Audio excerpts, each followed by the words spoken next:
Valencia Jane Doe, Valencia, California. In this case, we have two does, and they were both found in one place, although one doe may actually be a John Doe. Certain best guesses were made based on the case. We begin with these two cases on January 26, 1980, in Valencia on a Saturday afternoon at 1 p.m. While out walking, a passerby would find the remains of our Jane Doe in a riverbed located north of Magic Mountain Parkway, west of Old Road in Valencia. As they expanded, they would discover the partial remains of what they believe was a second woman. A recreation was done on the skull they found of the second person. I'm not sure why they weren't able to identify positively as a man or a woman, but they wanted that highlighted, so I do need to say it, but for this video, I'm going to refer to her as a female, as that is most likely what she is.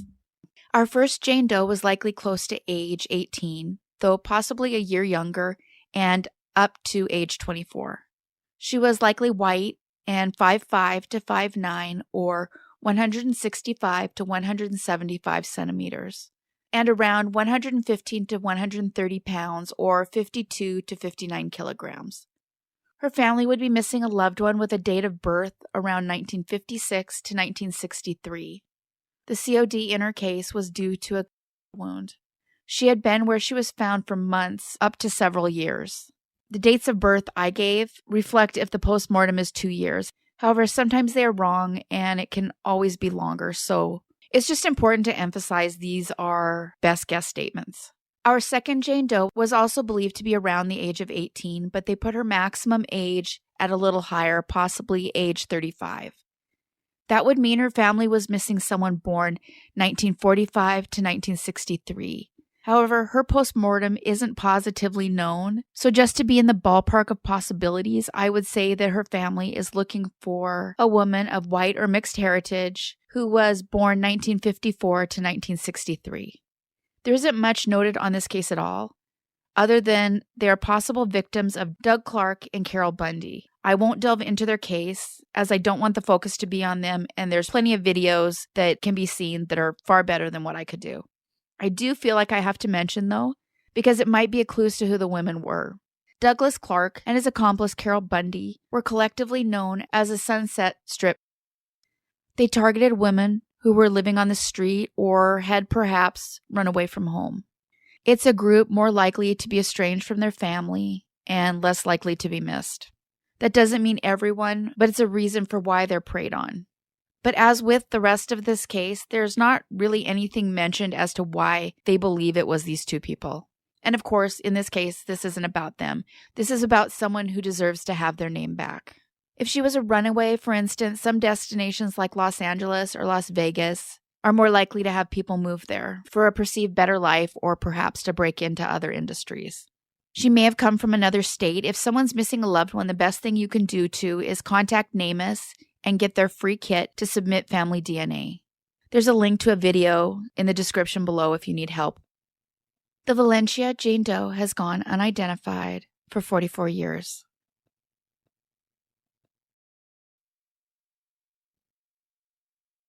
Two Nevada City, California Jane Does. On July 1984, a grim discovery was made at the South Fork of the Yuba River near State Route 89 in Nevada City, California. It was here that a woman was discovered. She'd been strangled with an electrical cord that was left tied around her throat. While they have ruled out 11 women so far, they have not been able to identify her. She was around 18 to 30, and that would mean she was born between the years of 1954 to 1966, most likely anyway, and she was of average height. I should address that I'm purposely not giving the height, as there is an 8-inch difference, so it's probably far more accurate to say she was of average height. Her hair was either brown or strawberry blonde in color, but it's important to remember women can and do change hair color, so it's possible she was naturally a blonde or had darker hair. It's noted, however, she had hair that was blonde, brown, and strawberry blonde. Because this is an older case, not a lot is listed, so there's always a bit that should be taken with a grain of salt. In this case, she was wearing a long-sleeve shirt with a tiger on it that can be seen here. She was also wearing Calvin Klein jeans and tube socks with red stripes. The ring was an opal stone and a red, tan, and blue handkerchief that was wrapped around her right ankle. The unidentified Nevada City Jane Doe 1986 has gone unidentified for 40 years. We don't know a lot of details about our Jane Doe here, but we know that her bones were found in a remote area of Nevada County off of State Route 20, north of Nevada City, California. This was on September 3rd, 2006. In this case, remains were scattered over several hundred feet. It's also lucky the person was found at all, as it was a pretty isolated area. They believe she passed 10 months to a year before she was found. They were able to determine she was of Asian descent, with one database describing her as middle age and another that lists her as 25 to 45. But it sounds like they believe she might have been on the older end of that estimate. Another database lists her earliest age as 30. Adjusting for the postmortem interval would mean she was born maybe between the years of 1961 and 1981. They have used her dental charts to try to identify her, but it didn't lead to anything. They did get DNA that they ran through CODIS, so her DNA is located inside of that database. It's noted in this case that her genes were, and I may say this wrong, I probably will say this wrong, Blue Ming Shi Ji Ren genes. Shijai Ren genes, which I did a little looking into without finding anything other than this case. I even tried translating it and looking. I used the tricks I usually do with Spanish and found nothing, but that doesn't mean they aren't an Asian brand. I just couldn't find them. And it does make me wonder if she is from another country, perhaps.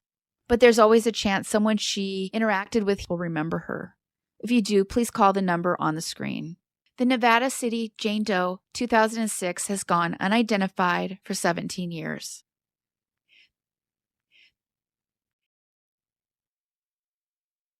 The Lake County Jane Doe, Sorrento, Florida.